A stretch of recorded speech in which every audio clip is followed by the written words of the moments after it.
Olá a todos, nessa aula de hoje vamos estar falando sobre progressões geométricas, tá? Ou mais como é conhecida de PG. Nós vimos na aula passada as definições a respeito de progressões aritméticas e hoje nós falaremos das progressões geométricas. Bom, assim como a PA, a PG também parte de uma sequência numérica. Então, observe as sequências a seguir. Veja essa, nós temos 2, 4, 8, 16 e assim infinitamente. Na segunda nós temos menos 2, menos 6, menos 18, infinito. Menos 72, mais 24, menos 8, infinito. E essa, 5, 5, 5, e assim sucessivamente, né? Então, essas sequências elas foram construídas de forma que cada termo, a partir do segundo, seja igual ao termo anterior multiplicado por uma constante. Então, essa é a grande diferença entre PA e PG, que lá na PA, a partir do segundo, o segundo termo era igual ao primeiro adicionado ou somado lá na PA. Aqui não, aqui ele é multiplicado. Então, por isso, essa definição de PG, ou de progressão geométrica. Então, toda e qualquer sequência que seja desse tipo, onde cada termo a partir do segundo é igual ao termo anterior multiplicado por uma constante, será chamada de progressão geométrica. Essa constante, né, nós vamos chamá-la de razão da PG, tá certo? E para diferenciar lá da razão da PA, que lá nós chamávamos de R, aqui nós vamos chamar de Q. Então, Q é a razão da PG, a razão da progressão geométrica. Então, vamos, né, considerar aqui a definição básica de sequência, a índice 1, a índice 2, a índice 3 até a índice n. Então, a representação de PG é da mesma forma de sequências. E, para a gente encontrar aquela razão da PG, a gente basta dividir o segundo termo pelo primeiro. Ou, se você quiser, você pode dividir o terceiro pelo segundo, tá? Ou seja, sempre é você pegar dois termos consecutivos, tá certo? E pegar o termo posterior e dividir pelo termo anterior, tá certo? Isso nos dará a razão Q da PG. Assim, na progressão geométrica 2, 4, 8, 16, se você pegar o 4 dividir pelo 2, vai dar 2, que é o segundo dividido pelo primeiro. Se você pegar o 8 dividir pelo 4, vai dar 2, que é o terceiro dividido pelo segundo. Se você pegar o 16 dividir pelo 8, também vai dar 2, que seria o quarto dividido pelo terceiro. Então, sempre que você pegar dois termos consecutivos, sempre o posterior dividido pelo anterior vai nos dar a razão da PG. Nesse caso, a PG deu um número maior do que 1, tá certo? Nesse caso, a gente diz que a PG é uma PG crescente, ou seja, os valores dos seus termos estão aumentando. Observe essa, menos 2, menos 6, menos 18. Então, observe que se você dividir o menos 6 pelo menos 2, você tem o valor 3. Se você dividir o menos 18 pelo menos 6, você tem o valor 3 também. Nesse caso, a PG é constante, a razão é 3. A razão aqui ela é maior do que 1. E observe que o primeiro termo é negativo. Nesses casos, a PG é chamada de decrescente. Então, observe que também na letra A, no primeiro exemplo, a razão era maior do que 1, só que o primeiro termo lá era positivo, por isso ela foi crescente. Nesse caso, a razão é maior do que 1, porém, o valor do primeiro termo é negativo, aí a PG fica decrescente. Olha essa daqui, ó. Menos 72, mais 24, menos 8 e assim sucessivamente. Nesse caso aqui, a razão é menos 1/3, porque 24 dividido por menos 72, mais dividido por menos dá menos, 24, 72 você simplifica por 24, dá 1/3. Então, observe que se a razão for um número negativo, a PG vai alternar. Vai ser sempre um valor positivo, negativo, um positivo, negativo, ou um negativo, um positivo, tanto faz. Certo? Então, isso é para qualquer PG de razão negativa.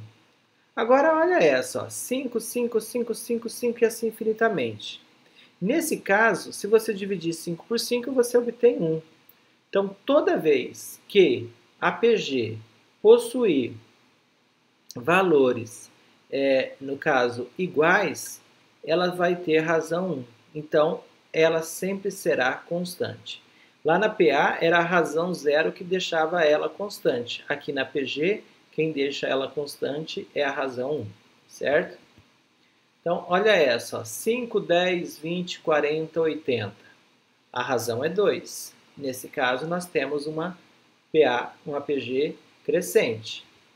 Essa, ó, 8, 8, 8, 8, infinito. Razão 1, ela é constante, ou, né, no caso, essa nós temos 27, 9, 3, 1/3, 1/9. O que está acontecendo com os valores aí? Os valores estão decrescendo. A razão aqui é 1/3. Nesse caso, a razão é 1/3 positivo, ela vai ser decrescente também, tá certo? Então, os valores estão diminuindo. Então, ela é razão entre 0 e 1 e primeiro termo é positivo. Nesse caso, você tem 2, menos 6, 18, menos 54, 162. Então, observe que os valores aí estão um positivo, negativo, um positivo, negativo. Nesse caso, a razão é menos 3 e ela é uma PG alternante, tá? Então, aí, ó, para ficar definido. Se a razão for maior que 1, PG é crescente. Se a razão for igual a 1, PG constante. Se a razão está... Opa, aí não é R, aí é Q, tá? Se a razão for entre 0 e 1, então 0 menor que Q menor que 1, a PG é decrescente. Se a razão é menor do que 1, a PG é alternante, tá?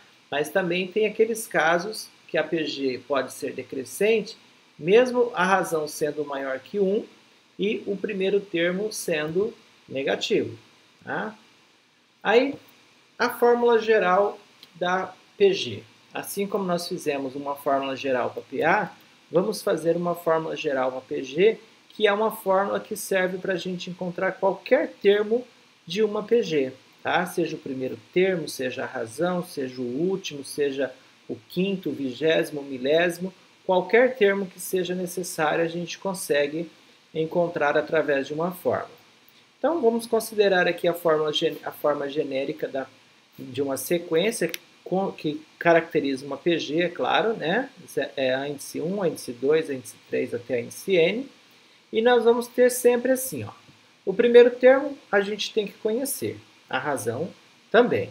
Então, o primeiro termo é a índice 1. O segundo termo é a índice 2, que vai ser igual ao índice 1 vezes a razão. Então, o anterior vezes a razão.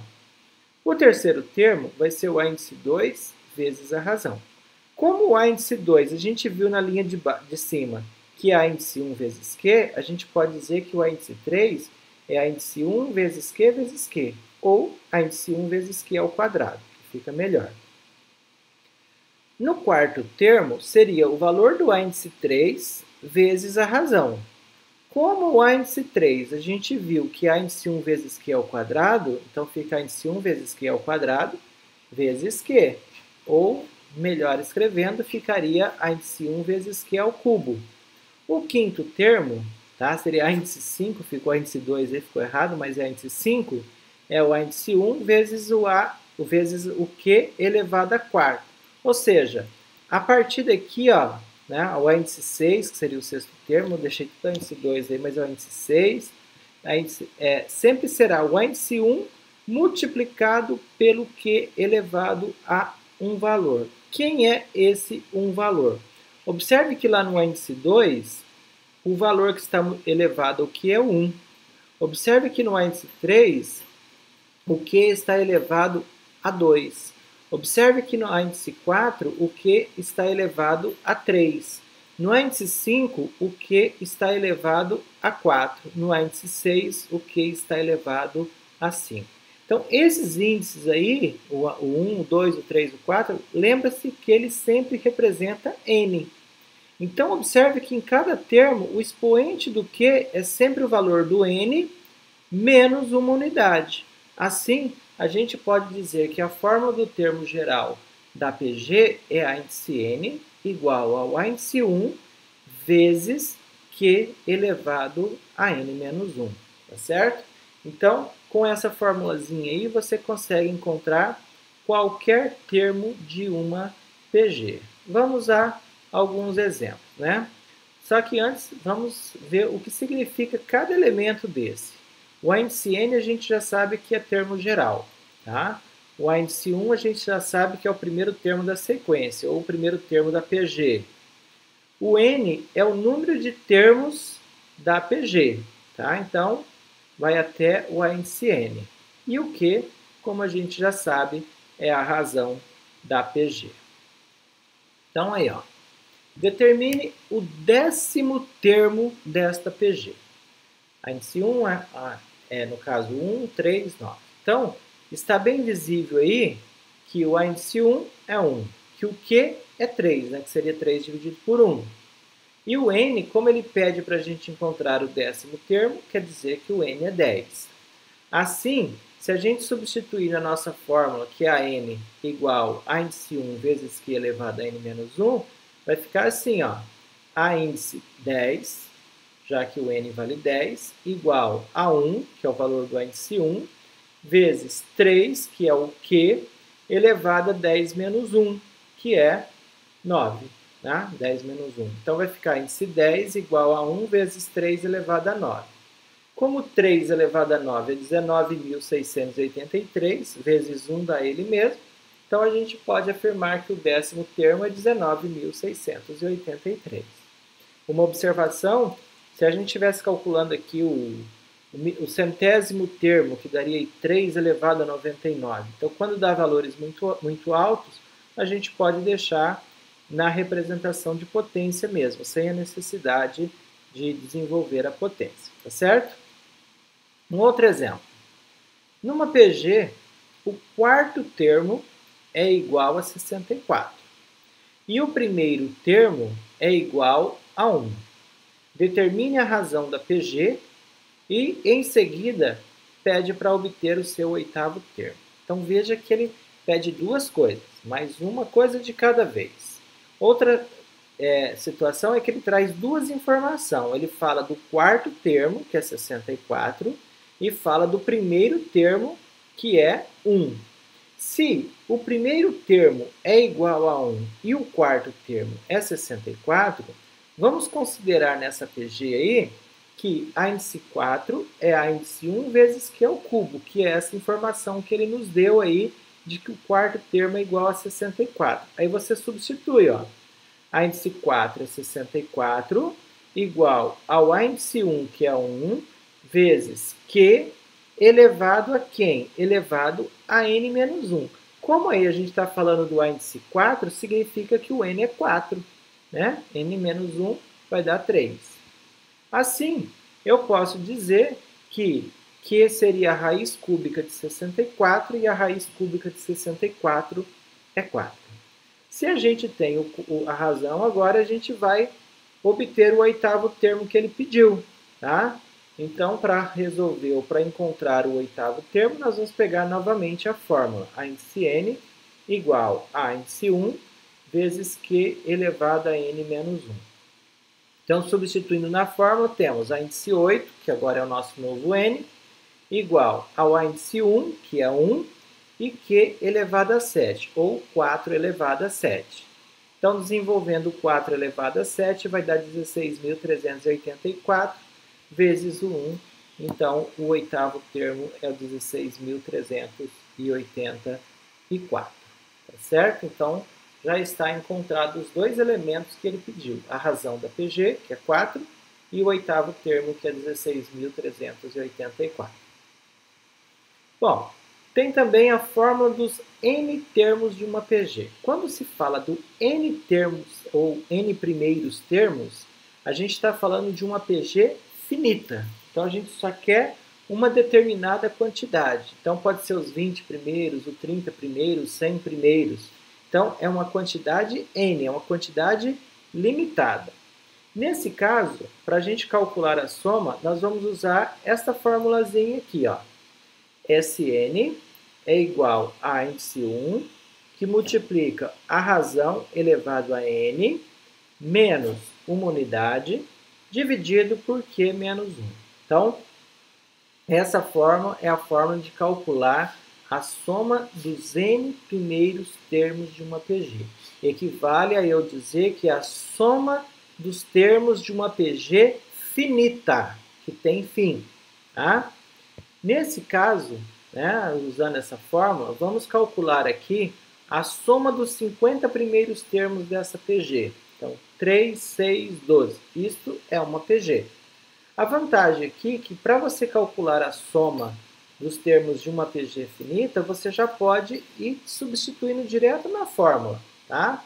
Se você tem a fórmula que é Sn igual a índice 1 vezes Q elevado a n menos 1, a n menos 1 dividido por q menos 1, se você observar lá na PG, ó, você consegue ver que o primeiro termo é 3, que a razão seria 6 dividido por 3, que dá 2, né?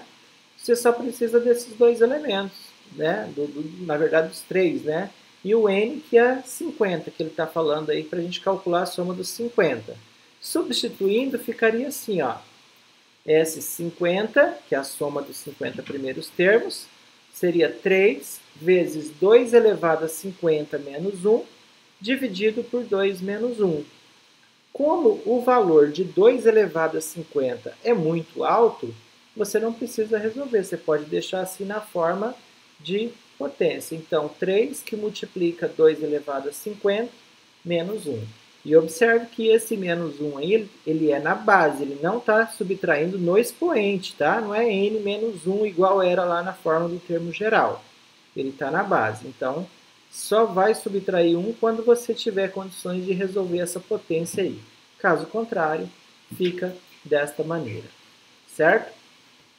Nesse caso aqui, ó, quantos termos da PG 2, 6, 18, infinito, devem ser considerados para que a sua soma resulte em 19.682. Ou seja, é como se eu perguntasse para vocês, quantos termos tem que ter essa PG para que a soma seja esse valor? Então, vamos substituir na fórmula. Esse 19.682 vai ser o nosso Sn. O índice 1 está bem claro lá quem é, que é o 2. A razão também está bem claro lá quem é, que seria 6 dividido por 2, que dá 3. Então, substitua lá na fórmula. No lugar do Sn, 19.682 é igual a 2, que multiplica 3, que é a razão, elevado a n, que não sabemos quem é, menos 1, dividido por 3 menos 1. No caso aqui, se você fizer 3 menos 1, vai dar 2. Aí você já elimina esse 2, né, no caso que está multiplicando 3 elevado a n menos 1. Então já eliminaria, ficaria somente o 3 elevado a n menos 1 igual a 19.682. Ou, se você quiser escrever na mesma ordem que estava, 19.682 igual a 3 elevado a n menos 1. A ordem aí não tem problema.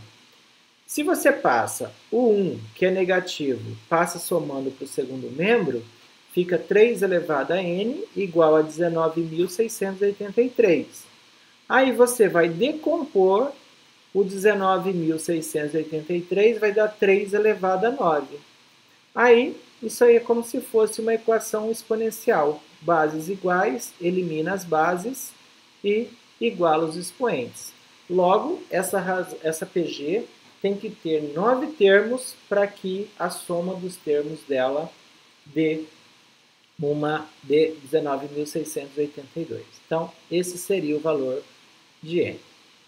Ah, mas se a minha PG for infinita, não tem como calcular a soma dos termos? Também tem. No caso da soma dos termos de uma PG infinita, a gente fala que sempre os valores tendem a algum número, né? Nesse caso, né, nas progressões geométricas em que a razão estiver entre menos 1 e que, a razão estiver entre menos 1 e 1, tá? A soma dos n primeiros termos tem um limite finito, tá? Quando esse n tende ao infinito. Então, esse símbolo aí é o infinito. Quando a gente fala que n tende a infinito, quer dizer que, no caso, o n aí é um valor infinito que a gente não sabe quanto é. Nesse caso, o q elevado a n, ele aproxima-se tanto de zero para que seja suficientemente grande, tá?